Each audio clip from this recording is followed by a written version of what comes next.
Hello dear Pisceans, and welcome to your annual 2021 horoscope. 2020 was a challenging year full of unexpected events and lots of difficult planetary alignments. Now 2021 starts with fresh energy, lighter energy. We've got planets moving into Aquarius, and this will make us breathe easier and hopefully fight the virus as well. So let's break this year down for you and see what it means on a more personal level. So as the year begins, both Jupiter and Saturn are already in the sign of Aquarius, and this is in your 12th house. The 12th house is the last house of the astrological chart, so you will be dealing with endings, with things coming to an end, completion. So let's start from Saturn. Saturn is a karmic planet, and Saturn feels comfortable. Both Saturn and Jupiter feel comfortable in the 12th house, so that's the positive thing. And with Saturn here, Saturn will stay here until 2023. It's a 2.5 years transit. And with Saturn here, Saturn can bring a lot of memories from the past, because Saturn takes 28 years to go around the chart. So in a way, you're finishing a 28 years cycle in your life. If you are younger than 28 years of age at the time of watching this video, then this is probably your first Saturn transit through the 12th house. Saturn takes 28 years to go through the whole chart. And during this time, you will be doing a lot of re-evaluations of your life achievements, what you have achieved, what you could have done differently. A lot of things that didn't work out, a lot of regrets might come back into your mind at this time. However, don't beat yourself. We all make mistakes. And at the time when we do the mistakes, we don't realize that what impact they will have on our future. And so we will be dealing with lots of thoughts, and everything is a lesson in our life. We can't go back to past. So don't beat yourself too much about any failures that you achieved, that you made in the past. Take it as a lesson. What have you learned from these lessons? What can you take with you when Saturn moves into your first house, when you begin your new cycle? And what you want to leave behind? What you want to resolve? So it's a time to deal with anything that needs to resolve, that needs to be dealt with. And now is the time. Don't take any burden with you to the new cycle in 2023. Don't take it with you. Leave it behind to resolve anything. So it's a good time to resolve any dilemmas, any issues, psychological or material, or that you have with other people. That's what Saturn wants you to do while it stays in your 12th house until 2023. Now, Jupiter will also stay here in 2021, so it will help you to deal with the restricting energies of Saturn.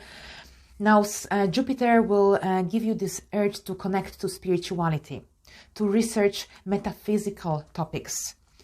Also, research the topics concerning the invisible world, afterlife, past life, all sorts of things like this. So it's a wonderful time. You might even be approached or accidentally meet a spiritual teacher who will give you lots of guidance and teachings. So it's a really lovely time. Between May and July, Jupiter will move into your first house. And during this time, it will be a very beneficial time for you. You might get some new opportunities concerning your personal life.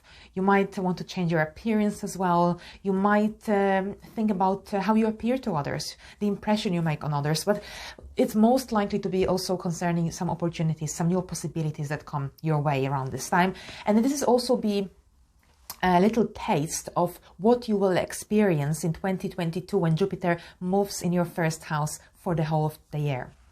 Now, Mars will move into Taurus between 6th and 7th of January, and this is an important transit because Mars stayed in Aries for over 5 months in the second part of 2020. So Mars usually stays 6 weeks in a sign. So it was now that Mars will move into Taurus, it's a big event, big shift of energy. And for you, this will be the 3rd house. So in January and February, you will be dealing with lots of communication with siblings, with people from your immediate surrounding community. Also, perhaps you'll be doing some short trips as well. And again, generally, your mind will be very busy, very stimulated. So it's good to release this energy on doing something that gives you also some pleasures and is stimulating for your mind. So maybe some writing or some puzzles or crosswords or something like this that's generally will please your mind in a way. We've got 3 Mercury retrogrades this year, so it's something that happens every year. This year it will be in the air signs. And the first one will be on January the 30th in the sign of Aquarius, and it will last throughout the majority of February in your 12th house, where both Jupiter and Saturn will be present as well. So here, when Mercury goes retrograde, you will be doing some re-evaluations of your life, of your achievements, of your goals, so what you have achieved, of your lessons as well. You could be, again, connecting to spirituality, crystals, tarot, metaphysical topics as well. The second Mercury retrograde will be on May 29th, and it will last throughout June, and it will be in Gemini, in your 4th house. So this will be something connected to your domestic life, to your home life. You will be doing some re-evaluations concerning your roots, where you come from, where is it that you belong. There could be some misunderstandings with family members, so it's something to keep in mind.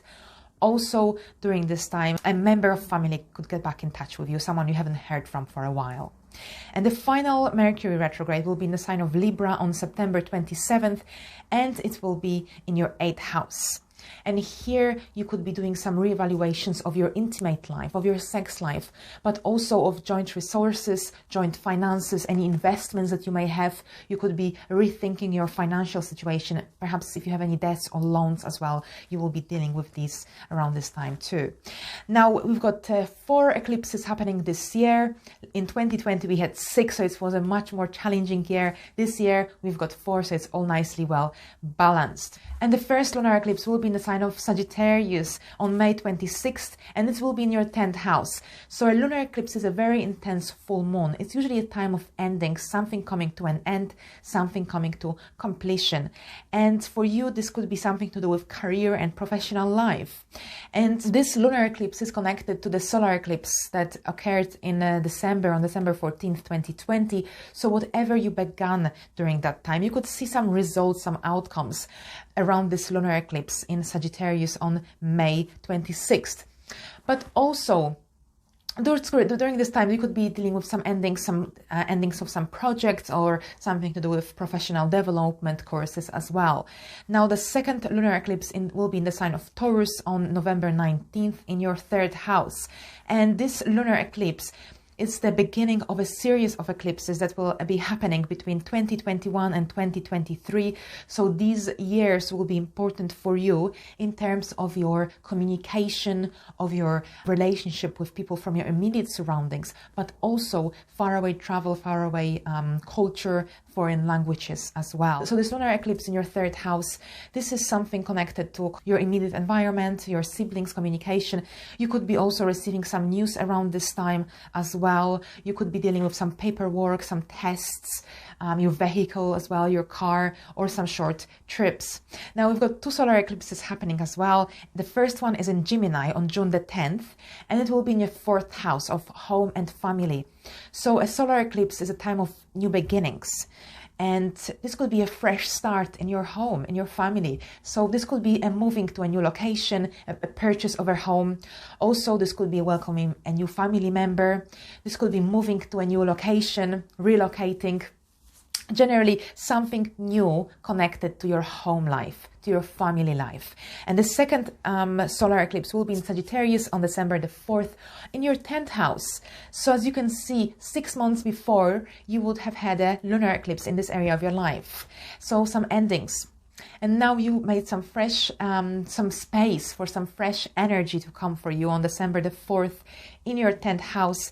And this is something to do with your career and professional life. So it's a very beneficial solar eclipse for you in terms of your career. You could be starting a new career, a fresh career. You could be starting a new job, a new project. So it's a very beneficial for you time for you at the end of the year. And the year ends with Venus going retrograde in your 11th house in Capricorn, of friendships, groups you belong to, hopes and wishes. So Venus is a planet of love and relationships. And here Venus could bring back into your life an ex-friend, but in a more romantic way. So he or she could come back into your life during this time. You could be also dealing with some groups or some goals and wishes for yourself. Some re-evaluations of your friendships could be happening around this time. Some rethinking about groups that you belong to as well. And there could also be some dilemmas and misunderstandings in your love life because it's Venus. Venus rules love and relationship. Now, we are quite lucky because this Venus retrograde will only happen at the very end of the year, on the 19th of December until the 1st of January 2022. So it's a very short and quick retrograde, and at the very end. So we won't have to deal with it throughout the year. It's just at the very end. And with this in mind, I would like to thank you very much for your attention. I wish you a wonderful 2021. I'm sure it will be an easier year than 2020, definitely astrologically speaking. And I will see you in my next video. Thank you and bye for now.